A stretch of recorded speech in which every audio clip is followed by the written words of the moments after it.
sometimes life looks successful on the outside, respected, stable, and accomplished. And yet, quietly, something inside whispers that this is not it anymore. Today's conversation is about that whisper, about the courage to listen when life invites you into the unknown, and the surprising feeling that comes when service, not status, becomes your compass. Welcome back to another episode of Healthy Man, Healthy Life, where we talk about inner clarity, emotional well being, and what it really means to be living in a fulfilling way. My name is Sayan, and today I'm joined by Diane Gansauer, who made a profound life shift after decades in what the world would call a successful career. She followed a quiet inner tug into service, nature, and deep listening, and found a life that felt more aligned, meaningful, and alive. So, this episode is for anyone standing at kind of a crossroad, uh, like the road not taken, I would say, wondering whether it's too late, too risky, or too uncertain to begin again. So, Ryan, I welcome you to the show, and it's a pleasure to have you here. And actually, I'm looking forward to learn something new from you. Thank you, Diane. It's a pleasure and an honor to be here. I absolutely loved your intro. You said so much to set the stage for what has been a very uh, surprising and satisfying journey for me so far. So, and I say that only because it's not done yet. We're not done. While we're still here, our story is still unfolding. So, Right. happy to speak with you today. Right. Oh, so true that is, Dan. And thank you for your kind words. And I'm excited to have this conversation as well. And before we talk about the why or the how of the things, I would love to start about your own story. That when you look back at your own story, what did that inner thought, Or feel like, before, yeah, before you had even like words for describing it. well, to go way back, but not to dwell to make the story sound like it's gonna be an hour long. How vibe is it? But how back, I would say very early in my life, I loved to be creative, and Mm, my creativity usually took the form of performance, as in, dance or theater or music, but somewhere. And I was a good student academically, but I always felt this tug to the creative life. Fast forward many, many years, and I had a successful career that took me from the nonprofit world, charities, into government. I was making a very substantial, by my standards anyway, coming out of the arts, I was making a substantial salary, the highest I would have in my life. And yet I started to feel this inner tug, this inner voice that you're referring to. But when I say a voice, I don't mean necessarily it's something supernatural, though it could have been something from Mm. the sacred realm, but also mm, just in inside me saying something's not right here. And what that tug felt like is that I had pulled away over time from what I truly loved to do into a professional life that was very technical and very, political. I'm gonna say with a small p. I wasn't involved in, like national politics or party politics, as we would say in the yeah, US, or maybe that's yeah, an international term, I don't know. yeah, I was it is, just it is. it is, but I was just not in my element, and I found myself doing things that I didn't like. I don't mean unethical, just it was the pleasure to me, and also things that I was not very good at. I learned I was not good at small p politics. I just there's an expression, if you can't stand the heat, get out of the kitchen. The political world, because I was managing programs that were multi-million dollar programs, when you're around that much money, it becomes political. People try and go around behind the system to game the system, things like that. It just made me feel kind of squirmy about where I was. Um, as I got older, also, this happens, not uncommon. In other words, I'm talking about into my late 50s. I was also feeling like I was going to be passed over for better opportunities, and that made me uncomfortable. I said a little prayer. I said, "If this is not where I'm supposed to be, please make it obvious," which is a very dangerous little thing to say because then it became obvious, as in it got more painful. So, that to answer your question, it was just a feeling I was in the wrong place for me, and that helped nudge me into taking a new step, a new chapter. Quite interesting. And what do you exactly mean by more painful? Like, in what context would you say that? More painful? Yeah. Oh gosh. Honestly, I try not to look back too much. Um, because if we do that, it's not healthy and it annoys other people who are listening to it. If it becomes Is too so Yep. look, look. So if there's this thing that a lot of people say that looking back is not healthy. But honestly, if we did not look back and right, then I believe we would not know so much about history, right? And if we did not know history, we would not be able to do the present because that's where all the learning lies, right? So Well, that's true. And I'm assuming you might be referring to our personal history as well as a world history. yeah, I mean, I was referring to the world history, but I believe that implies to our personal history as well, because if you talk about the whole thing as a system from top, or would you talk about a singular, on an atomic level, I think it stays the same. No, I mean, nonetheless, wherever you take the context of. So Which yeah, is just to answer your question rather than dance around it, which I did. I danced around your Oh, it came into an office politics sort of situation and people vying for, positions of greater responsibility and probably greater pay. And I no longer care about that. Mm, yeah. So that's more what I was saying. It's just that the the the pain was associated with there were things that I thought were really not needed in the programs that I cared about and had helped to even start. And I wasn't going to get a chance to provide that or guide that or even see someone else take the leadership in that. And there was a disappointment in that. I also was getting in a situation where clearly I was going to be passed over by predominantly younger, talented people who were better at handling the politics of the situation, and I just the joy left. The joy left the work for me. Yeah, well, thanks for answering that, and I think yeah, that quiet sense of knowing before clarity arrives. I mean, so many people recognize that feeling, but do not know how to trust it yet, right? Which brings me to this, which I'm also very curious about. That it's a common misconception, or there's this idea, I would say, that if life looks good on paper, you should not question it, right? But you did. I mean, what do you think we misunderstand about success when we ignore that inner discomfort? Well, culturally, often we define success in other people's terms, Mm-hmm.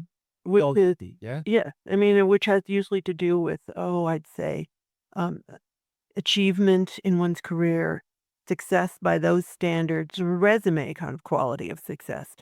Often it's defined by income, by who you know, and when I was starting to feel constrained in my position, I went back to some the creative side of my life and just found an outlet for that, which is personal. I mean, nobody was telling me to do that. Not a soul was telling me to do that, but it was personally important to me to have some creative outlet where I wasn't being judged by those standards. It was just something that was uh, satisfying and even on occasion fun. And that's not the way the world defines, you know? And I was often working in very humble situations. And I'm sure we'll get to this in this discussion, Diane, but I was working with people who had experienced a death in their family. They were at the lowest point in their life, perhaps. And yet I felt I had some skills that could come alongside them and be of help. And I think that's a success in that we are using who we are and trying to grow into a better person and apply that to helping other people. Um, that that feels like a success to me now. Whereas earlier in my career, it seemed to be something that was more on a resume standard. That make that Yeah, there's no, that does. There's always that distinction between materialistic success versus success that feels like success to the individual, right? I mean, yeah. I mean, ultimately, the motive is to be content with yourself, I will, right? And now that could be, maybe having access to, I would say, I don't know, like uh, unlimited chocolates for somebody could be different things for someone else. Like I'm into music personally speaking, so I would be happy if I earn less, but if I'm with music most of the time, because that's something I really enjoy doing that. So uh, that idea itself, I think it's a very subjective in itself, and what you're referring to, it's very powerful. I think it reframes success as something internal, not just visible, because I think it brings us to the cost of staying when something inside is asking us to leave. So if we stay with that for a moment, Dan, why do you think so many people silence that tug instead of listening to it, especially later in life? So uh, is it just the circumstances, you would say, or is there something else that you would like to add? but they well, what we're talking about is fear, really. Mm. Fear of the unknown. And That you would not be able to survive. yeah, that's something that you might be jumping out into something that's worse than your current situation. That it would Mm. appear later to be possibly a mistake. Yeah. I think that's we like we at least we know what we're in, but we don't know where we're going. So that could be a scary thought. Yeah, yeah, and so naturally, this comes to my mind that as someone living in kind of maybe late 40s or early 50s, leaving an executive role like you did and stepping into something deeply human work with grieving families. I mean, when so talking about your story, Diane, right? You did that, but when do you think someone should just accept that whatever is that inner voice within their head and try to get out of the comfort zone? I mean, could you tell us that what did that shift personally teach you about fulfillment that your previous career never could? What did that feel like when I did take the step into a new Yeah. career? Yeah, that's right. Oh, honestly, I felt embraced. Um, not by everyone where I was going. Not everyone in this new field was happy to see me there because I was starting a program, and some of them felt, "Oh my gosh, here we go." Something it was a corporate level, a very large corporation. So there were some skeptics, but by and large, by the people, by the families I was working with, they were so glad to have me come alongside them, and that was quickly picked up on by my colleagues and by my boss and by up the chain beyond that, that this was being the services I could provide, which was primarily in capturing a family story, was that that had a place, and people were very glad I could do that with them. They were pleased I was there. So not that that happens every time for everybody, they try something new and are immediately welcomed. I know that that might not happen every time, but if you walk in the direction of the risk and take a deep breath and believe you're up for this and that you bring value to the situation you're walking into, if you really believe that, I think you can the courage will grow as you continue to take steps forward, the courage will grow. Yeah, and I would just like to add this that I just personally believe that sometimes, I can't guarantee that for always, but sometimes success or greatness is directly proportional to the risk you take, right? And which is again inversely proportional to how safe you are trying to play with your career, or right? And I think that idea might sound scary because life has this nature. I mean, life by nature itself, it's so uncertain, right? It's not linear, nothing's linear, it's unpredictable. But I think in your case, Diane, walking with people through laws always, has a way of clarifying what truly matters. So you did learn a lot from that. But again, for someone who say works at a corporate and is thinking about leaving his job and doing something greater, I think it all strips down to love, presence, and meaning.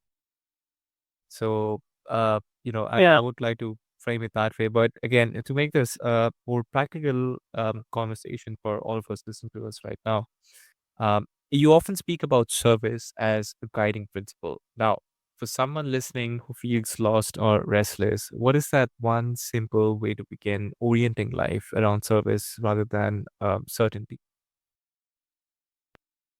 Well, first of all, I think any rational person would realize that there's so many needs in the world that takes an infinite number of forms, um, that to be unaware that help is needed somewhere is just a person who has not opened their eyes sufficiently to see that because there's need everywhere. So it's a matter of Oh, lining up a need with you that, that touches your heart as well as your skills. But the 2 are equally important, honestly. So I would say to someone who's not sure how to realign that way, just test it. I believe the world will respond to you in such a way that you are rewarded for making the effort. And it doesn't have to mean that you're now lined up for the Nobel Peace Prize. I mean, it can be a very inside circle where you're being effective. It could be with a very small group of people, but you're finding that honestly your purpose in life is going to be tied to bringing who you are to where there is a need. That's far, far more satisfying than a huge salary and a fine home and a big car. yes. It is. And personally, I've done that. I've been to, what do you call those things? I've been to places where there are a lot of, I would say, unprivileged people around. And when you spend a day with them, right, you just begin to understand how privileged you are in your life, right? And you start to see that service does not always require kind of a big leap. Sometimes it's begin with a single sincere question that how can you show up today for some, even a single person, because that's a huge change in itself, right? And if you talk about us, we are doing the same, right? We're doing it for whoever is listening to this right now.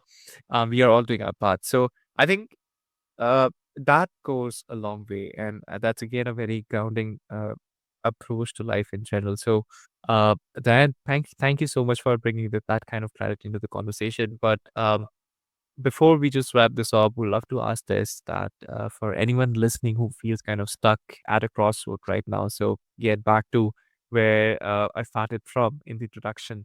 I want to ask this that where are you seeing signs of spirit, life, or meaning inviting you forward, and that how might you respond with one act of courage today? Today, Yeah. me, as how anyone might. Me, well, I volunteer at a local charity that provides shelter and food overnight for people who do not have a place to go. Who might be sleeping on the street or who might be sleeping in their car. And at least once a week, I go and serve supper to those folks and make sure that they're safe for the night as part of a team, of course, not by myself. And I look forward to that. And that's what I'm going to do within a few hours of this interview. Wow. Wow, that's so powerful. And I mean, Again, that kind of honesty. I love that. I love that you're bringing that kind of honesty into the conversation. And folks, what I would take away from this whole conversation is that uh, when we listen to what quietly tugs at our heart and choose any kind of um, service over fear, I think life often becomes richer, freer, more meaningful, or honest than we ever imagined. So I would just want you to walk away with that thought for a few minutes. And before we wrap up, would quickly love to ask Diane that where can listeners learn more about your work and your book, which is The Waypoints from 400 Farewells and 3,000 Miles. That's an interesting name, by the way. Mhm. Do you want me to say anything about I mean, it's online, Amazon and every other major book distributor that's online. Briefly, the waypoints from 400 Farewells and 3,000 Miles. The farewells refer to the life stories that I gathered for memorial services and funerals to honor people. I gathered their life story. Meanwhile, I was also walking 3,000 miles from Mexico to Canada over the course of 7 summers. And what I was learning is that the energy in the lives of these people whom I had not known until I interviewed their families, and the energy I learned or was around deep in nature was overlapping in the lessons, was overlapping in the insights, and that overlap of the 2 was what I wrote the book about.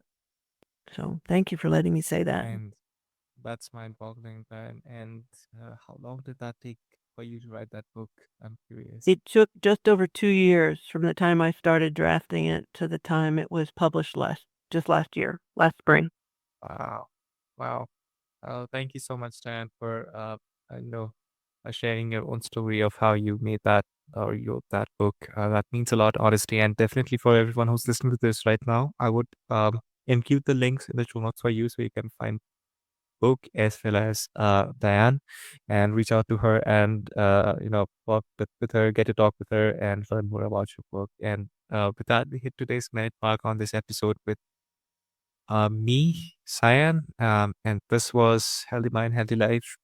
So, if today's conversation that stirred something in you, I just wanted to take a moment to listen to it, and I just wanted to remember and walk away today with the fact that it is never too late to begin again with intention, courage, and service. Until next time, take care of your mind, take care of your life, and I'll see you in the next one.